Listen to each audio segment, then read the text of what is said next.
Channel. Oke.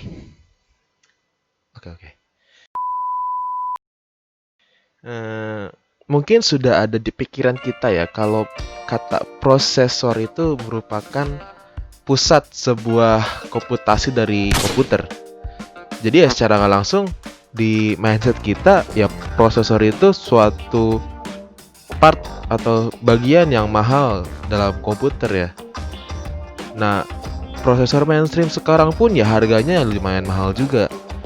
Sekitar 1, sampai 2, baru dapat prosesor yang mumpuni untuk main game zaman sekarang.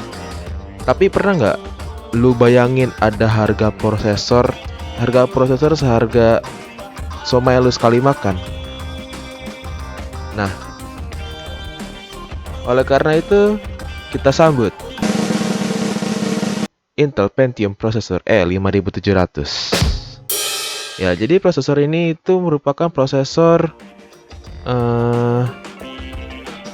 prosesor keluaran 2010 kuartal 3, berarti tengah tahun kan ada kuartal 1, 2, 3, 4. Nah, ini di kuartal 3 tahun 2010, berarti sudah berumur kurang lebih 10 tahun, bro. Oh, lumayan tua. Enggak lumayan tua sih, bangkotan anjir ini. Ya, umurnya kurang lebih 10 tahun. Dan litografinya itu 45 nanometer. Jadi buat perbandingan aja, litografi prosesor zaman sekarang itu sudah mencapai 12 nanometer. Dan kabarnya Ryzen yang terbaru nanti akan menembus litografi 10 nanometer. Jadi nanometer litografi ini makin kecil makin bagus. Makin kecil litografinya berarti makin makin irit daya dan performanya lebih bagus.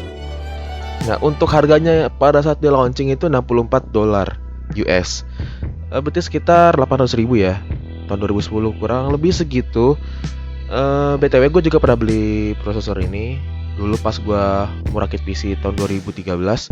Dan waktu itu prosesornya harganya baru gue beli 600.000. Dan sekarang cuma 10.000 men. Buset. Ya, jadi untuk core-nya itu ada 2. Jadi ini merupakan prosesor dual core ya. Dan thread juga ada 2. Jadi nggak ada hyperthreading. Tidak ada hyperthreading, jadi thread cuma ada 2.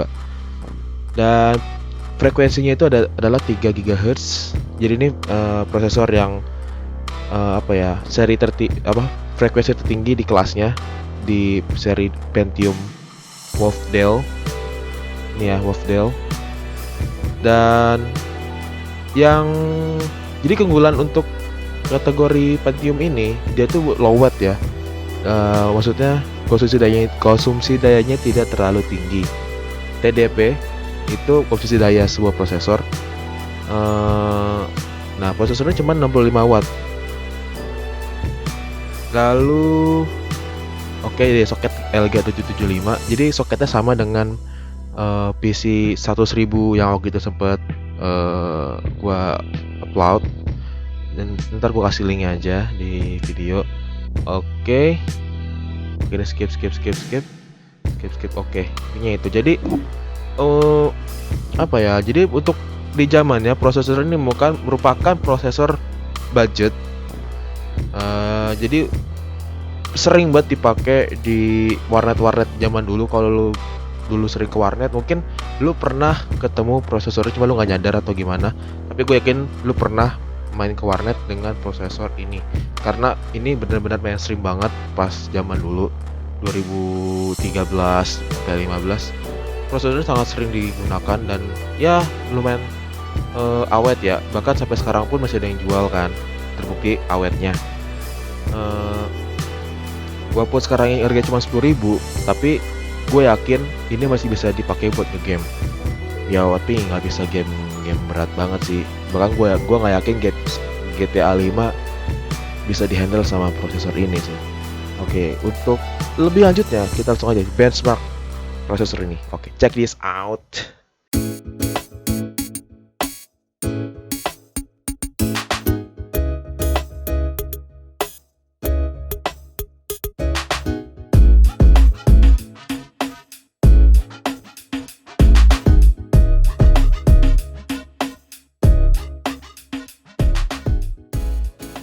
Ya jadi ini gue coba untuk style YouTube Full HD. Terus gue juga coba buka Instagram dan juga Facebook. Untuk penggunaan casual begini sih gue rasa nggak ada terlalu masalah ya. Lumayan snappy, lumayan lancar, nggak ada lag. Tapi ya penggunaan CPU-nya juga lumayan ini ya, hampir mentok lah, hampir mentok. Karena ya lumayan menggunakan prosesor ya untuk browsing-browsing zaman sekarang. Jadi karena sudah terlalu bangkotan prosesornya, mau nggak mau jadi harus kerja ekstra juga untuk mengimbangi penggunaan sederhana seperti ini. Nah terus ini ada CSGO, Counter Strike Global Offensive, dan ini udah gue setting very low.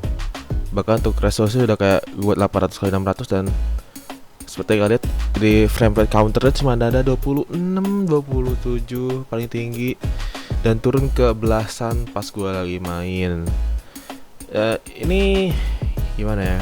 Kalau dibuat 30 gue nggak bisa bilang ini playable ya, karena sangat nge-lag. Dan ketika lu main game e-sport kayak gini, FPS adalah ibaratnya lu bakal kalah kalau FPS lu lebih sedikit dari orang lain, karena bakal susah mainnya. Dan ya sangat sayangkan prosesor ini tidak diserangkan untuk digunakan dalam game seperti ini. Nah untuk Dota 2 kejadiannya mirip-mirip ya kayak CSGO. Ini sudah disetting very low, render quality paling rendah 40%, dan hasil tetap sama kayak CSGO, jadi sekitaran 20 fps, kadang turun ke belasan. Dan gua rasa ini juga unplayable karena bikin mata sakit dan ya bikin game kompetitif jadi tidak kompetitif ya, karena jadi gampang kalah. Jadi gue saranin kalian untuk hindari prosesor ini.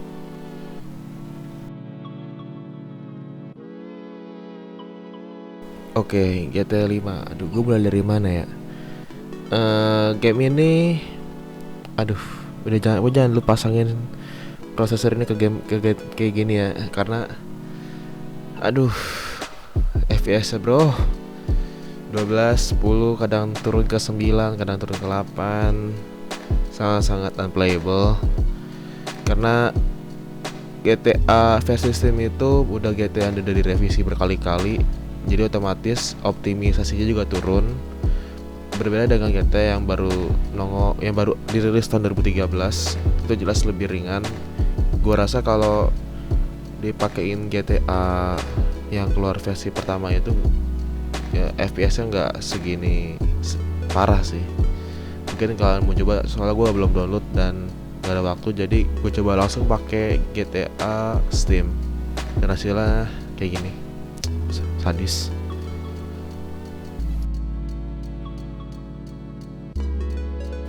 Oke, untuk GTA San Andreas gue rasa nggak ada masalah karena ini game udah sangat bangkotan.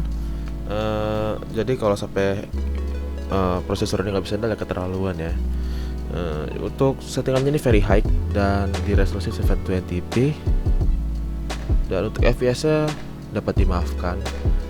Paling rendah sekitar 40-an dan paling tinggi 70-an. Gue rasa ini normal ya, wajar dan bisa dipakai buat main. Jadi kalau ini gue rekomen. Tapi untuk GTA 5 jangan kalian nyesel nanti. Oke, Left 4 Dead sebenarnya ini agak aneh karena performa prosesornya di game ini kok jelek ya, karena pas lagi rame gini turunnya parah banget, benar-benar sampai 20. Itu gue bingung kok bisa sampai turun segitunya. Seharusnya nggak ada masalah ya, karena game ini sebenarnya prosesor laptop biasa pun bisa handle dengan bagus. Tapi pokoknya gue setting 720p di medium high dan hasilnya ya kurang memuaskan. Ya nggak tahu kenapa, mungkin ada bug kali ya di softwarenya. Tapi seharusnya nggak masalah ya. Nggak paham, nggak, pokoknya performanya kurang bagus. Oke, terakhir game yang gua tes itu ada Point Blank. Ya, game legendaris semua orang.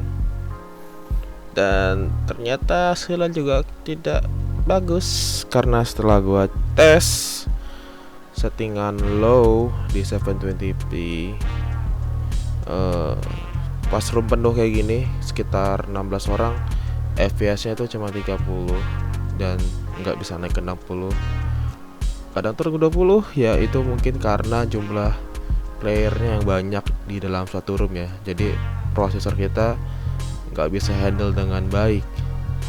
Dan kalau sepi mungkin kayak misalnya buy one atau lim isinya 4 lawan 4 ya bisa 60. Dan ingat ya, ini settingan low bukan high ataupun medium. Dan hasilnya ya, kalau gue pribadi bilang sih, gue bisa bilang kurang memuaskan. Karena pas dulu zaman warnet ini prosesor primadona banget ya, benar-benar bisa handle bagus karena FPS nya juga lumayan tinggi yang dikasih. Tapi sekarang ada cuma 30, kadang turun ke 20. Ya namanya teknologi berkembang ya bro.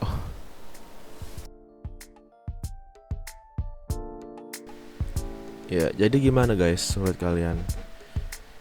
Menurut gua prosesor dengan harga 10.000 ini ya nggak bisa nggak bisa dibilang nggak bagus atau gimana ya, karena ya emang harganya segitu. Dan ini emang prosesornya udah obsolete banget, sudah jadul banget lah. Ini kan 2000 berapa dia udah keluar.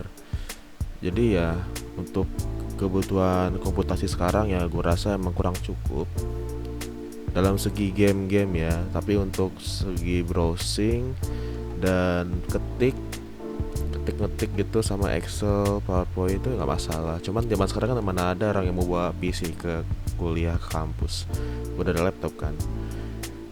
Tapi untuk orang-orang yang mungkin nggak bisa beli laptop atau PC mahal, ya ini bisa jadi solusi ya.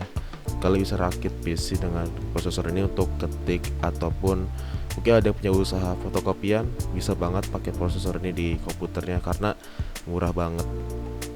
Oke, gua rasa sekian aja video kali ini. Sampai jumpa di video berikutnya ya. Dah.